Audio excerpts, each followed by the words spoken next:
to a story I'm going to share here. It's never been shared in this way, ever.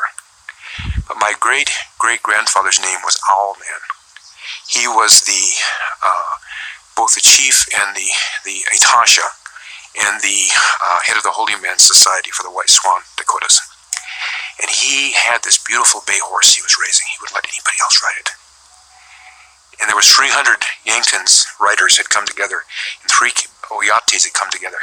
And struck by the Ree was the old man who was the spokesperson, Itasha, because we were all part of the circle.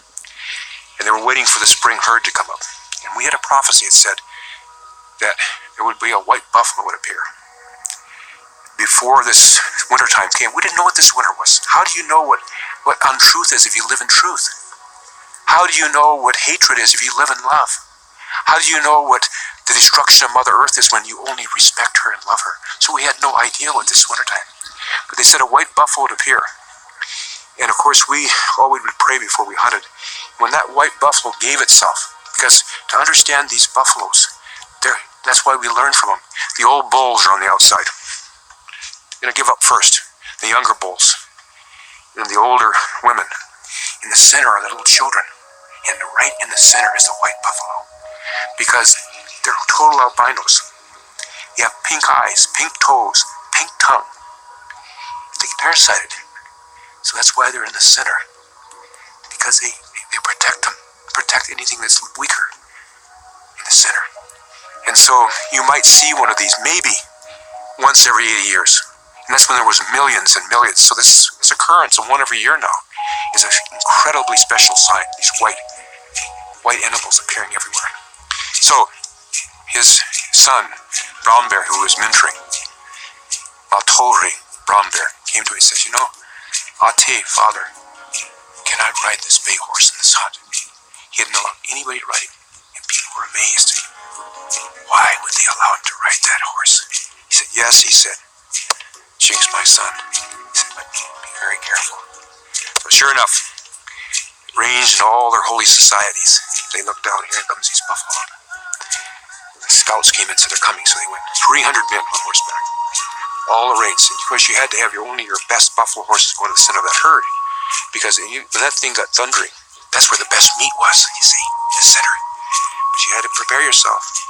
And the younger people hunt outside in the stragglers because they didn't want them to be injured. And so they got to the top and looked down, all of a sudden somebody yelled out, there's a white one right in the middle. Big white bull.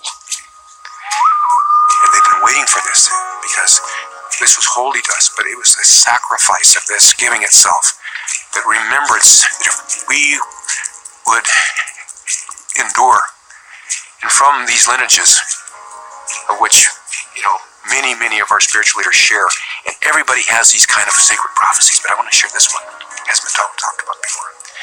And so, boom, all societal rules now we're focused on one thing, and that's the survival of the people, and all the men went after that, one white buffalo. And you can imagine this thundering. And we're talking about, these herds used to be 100 miles long and 50 miles wide. But it was huge. It's a river. And right in the middle was that white buffalo, because, nearsighted. Here they went, boom. And my grandfather, Vine Deloria Sr., and my father, by the way, who carries the name Brown Bear, which my son now carries, told me this story so many times. He said, finally, there was only 2 riders left. There was Brown Bear on this bay horse, his rider on a black horse. And they always pause at this point because they've been running so hard, that black horse started to bleed through its nose. And he said that man, understanding the spiritual journey, that we don't injure anything, understanding and loving, having compassion for that horse that had given it all, he pulled him up. He pulled him up. See, he pulled him. But he said, go on with him. Go on with him. Go on with him. Go on with him. To Tori Brown Bear.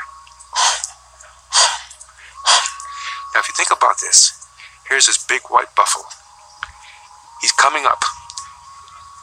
Now here's some keys about this. You've got one shot.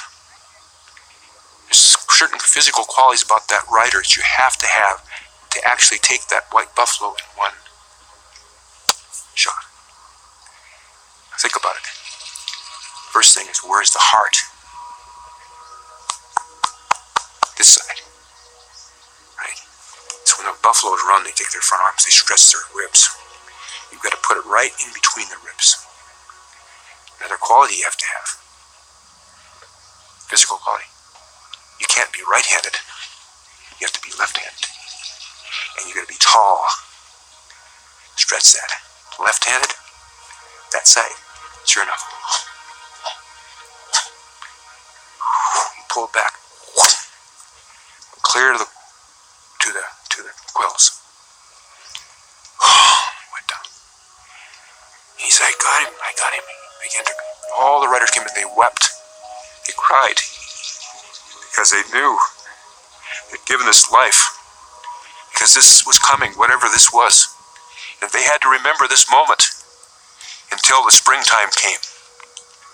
And so they came and they gathered sage. And they were very clear about it. They built a platform, popular, we use in our Sundance. And they rolled that bull buffalo onto that. And they put sage in his ears and mouth all over. Laid him on his bed. Then they pulled it up on the horses. It was off the ground. 4 horses. Of course, they sang and prayed. They stopped once, twice, 3 times.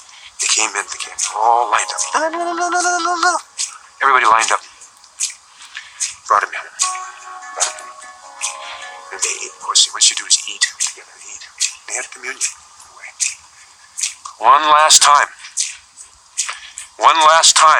before they entered this time of preparation that would last for 500 years to prepare themselves for answering the prayers, because they were praying for all of humanity, all human beings. So if you pray for everybody, and if you want to learn to be forgiving, then you have to receive things that hurt, or you can't learn to be forgiving. Right?